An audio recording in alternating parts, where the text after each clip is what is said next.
माँ की सीख। तो आइए सुनते हैं आज की हमारी कहानी, माँ की सीख। चुपचाप तू मुझे रुपए दे रहा है कि नहीं?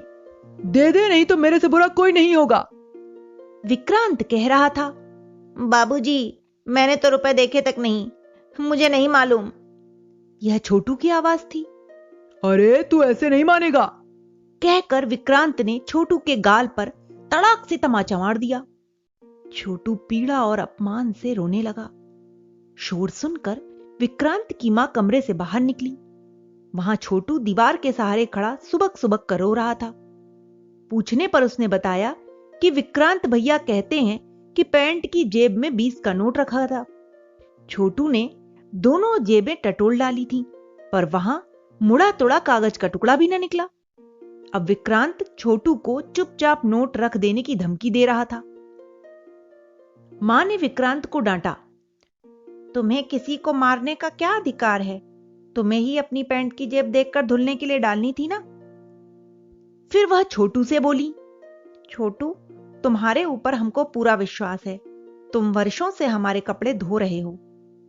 जैसे तैसे समझा बुझाकर उन्होंने छोटू को घर भेजा। फिर उन्होंने विक्रांत को डांटा। तुम्हें इस तरह उस छोटू को मारने का क्या अधिकार है? गलती तुम्हारी थी, दूसरे को तुमने क्यों दंड दिया? मां, नोट तो पैंट की जेब में ही रखा गया था ना। विक्रांत ने सफाई दी। तुम भूल करते हो विक्रांत, तुमने ही कहीं और रख दिया होगा। मैंने भी कपड़े की जेबें देखकर ही धुलने डाली है। तुम्हारी पैंट में मैंने भी देखा था, कुछ भी ना था उसमें। मां बोली। अब विक्रांत निरुत्तर हो गया। आगे वह कहता भी क्या? उसकी योजना विफल जो हो गई थी। उसने तो सोचा था कि छोटू को मार पीट कर उस पर चोरी का अपराध लगाकर अंत में वह उससे रुपए झटकने में सफल हो जाएगा, पर हुआ इसका उल्टा। मां ने स्पष्ट घोषणा कर दी, तुमने अपनी लापरवाही से घर खर्च के रुपयों को खोया है। अब ये रुपए तुम्हारी जेब खर्च के रुपयों में से काटे जाएंगे। विक्रांत ने बहुत अनुनय विनय की, पर मां ने एक न मानी। वह अपने निर्णय पर दृढ़ थी। यही नहीं, पिताजी और दीदी ने भी मां की बात का समर्थन किया।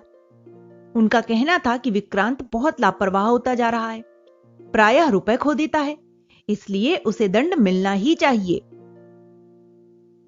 अब मां ने विक्रांत से बाजार का सामान मंगाना भी बंद कर दिया।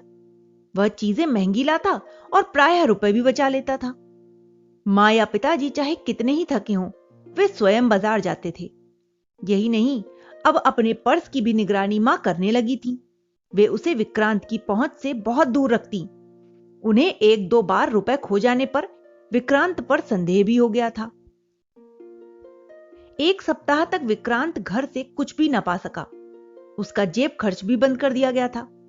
विक्रांत के साथी उसका उपहास करते और कहते, वाह भाई भोलेनाथ, मूर्ख राज, अपने दोस्तों को बहुत ज्यादा मूर्ख समझते हो। कुछ सीखो अपने दोस्तों से। सभी खाते पीते घरों के लड़के थे। वे अपने घरों से प्रतिदिन कुछ रुपए छिपाकर ले ही आते। सभी के रुपए इकट्ठा किए जाते और खाते पीते और रुपए बिगाड़ते। विक्रांत अभी कुछ दिन पहले ही उनकी मंडली में आया था। 4-6 दिन तो वह जैसे तैसे रुपए लाने में सफल हो गया था, पर अब इस घटना के बाद से तो वह कुछ भी न ला पाया। साथ ही पहले तो उसका मजाक बनाते रहे, फिर उन्होंने स्पष्ट कह दिया कि यदि तुम 2-4 दिन के अंदर घर से कुछ न लाए तो हमारी मंडली से अलग कर दिए जाओगे। तुम्हारे जैसे मूर्खों की हमें जरूरत नहीं। विक्रांत को उनकी बात बहुत बुरी लगी। घर आकर वह मौके की तलाश में जुट गया। रात को वह कुछ सोचते सोचते जल्दी ही सो गया था। सोते सोते अचानक ही उसकी आंख खुल गई। मां और पिताजी की बातें उसे स्पष्ट सुनाई दे रही थी।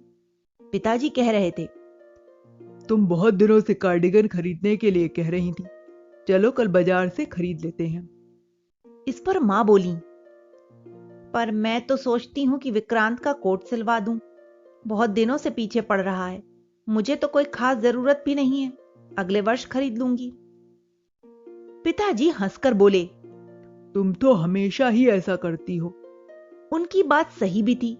विक्रांत को मां बहुत प्यार करती थी। वे उसकी इच्छा पूरी करने की कोशिश करती। अपनी चीजों में कटौती करके वे उसके लिए चीजें मंगाती। उनका परिवार मध्यम वर्ग का था, इसलिए मां सदैव बजट के अनुसार ही रुपए खर्च किया करती थी। मां से छल करने के लिए विक्रांत का मन उसको धिक्कारने लगा। उसकी आंखों से आंसू बहने लगे। रात में वह ठीक से सो भी न सका। सुबह मां ने उसे स्कूल जाने के लिए उठाया तो उसके सिर में तेज दर्द था। माँ, आज तबीयत ठीक नहीं है, मैं स्कूल नहीं जा पाऊंगा, वह बोला। उसकी बात सुनकर और लाल आंखें देखकर मां चिंता से भर उठी। उन्होंने उसका माथा छूकर देखा और सिर पर हाथ फिराया। फिर रजाई उड़ाकर सोने के लिए कहकर चली गईं। काम छोड़कर बीच बीच में मां कई बार उसे देखने आई। घर का काम समाप्त होने पर तो वे उसी के पास बैठी रहीं। वे विक्रांत का सिर दबाती तो तेल मालिश करती। अपने प्रति मां की इतनी अधिक चिंता से विक्रांत रो उठा। वह बहुत ही बड़ी ग्लानि का अनुभव कर रहा था। विक्रांत की आंखों में आंसू देखकर मां ने समझा कि संभवतः उसकी तबीयत अधिक खराब हो गई है। उन्होंने उसका सिर गोद में रख लिया और प्यार से बोली, मेरे बच्चे, बोलता क्यों नहीं? तुझे क्या परेशानी है? अब तो विक्रांत मां से लिपट कर फपक फपक कर रो उठा। वह कहने लगा, माँ, मैं तुम्हारा गंदा बच्चा हूं, मुझे खूब मारो, घर से निकाल दो।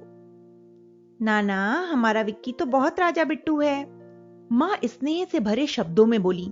उन्होंने विक्रांत को कसकर अपने सीने से लगा लिया। उन्होंने अपने आंचल से उसके आंसू पोंछे और फिर उसके चेहरे को ऊपर उठाते हुए बोली, राजा बेटे, सच सच बताओ, क्या बात है? विक्रांत अब मां से सच्चाई न छिपा सका। उसने चोरी करने वाले बच्चों के समूह में जाने से लेकर अब तक की पूरी घटना मां को विस्तार से सुना दी। मां ने उसके सिर पर हाथ फिराया, माथे को चूमा और उसकी आंखों में झांकते हुए बोली, विक्रांत, तुम अच्छा बुरा कोई भी काम करते समय अपनी मां को सदैव याद रखना। यह न भूलना कि बुरे कामों का पता कभी न कभी तो लगता ही है। तुम्हारे बुरे काम उसे जीते जी मार देंगे। तुम अच्छे काम करोगे तो अपना सिर तो ऊंचा करोगे ही, साथ में माँ बाप का भी नाम रोशन करोगे और हंसते हंसते जी सकोगे, सारी कठिनाइयों को भी सह सकोगे। माँ, जो गलती हुई है उसके लिए मुझे खूब दंड दो। अब मैं आगे से कभी गलती नहीं करूंगा। विक्रांत आंखें नीची करके बोला। मां ने उसके दोनों गालों पर हल्की सी चपत लगाई और बोली, कल से तुम प्रतिदिन होने वाली अच्छी या बुरी हर बात अपनी मां को सच सच बताया करोगे। यही तुम्हारा दंड है। विक्रांत मां की बुद्धिमानी को समझ ना सका। वह उनके सीधेपन पर इतना हल्का सा दंड देने पर मनी मन मुस्कुरा रहा था। पर मां की सीख बहुत बड़ी होती है। मां ने इतने छोटे सी बात कहकर विक्रांत को उसका दंड भी दे दिया और उसके आगे के जीवन के लिए उचित मार्ग भी प्रशस्त कर दिया।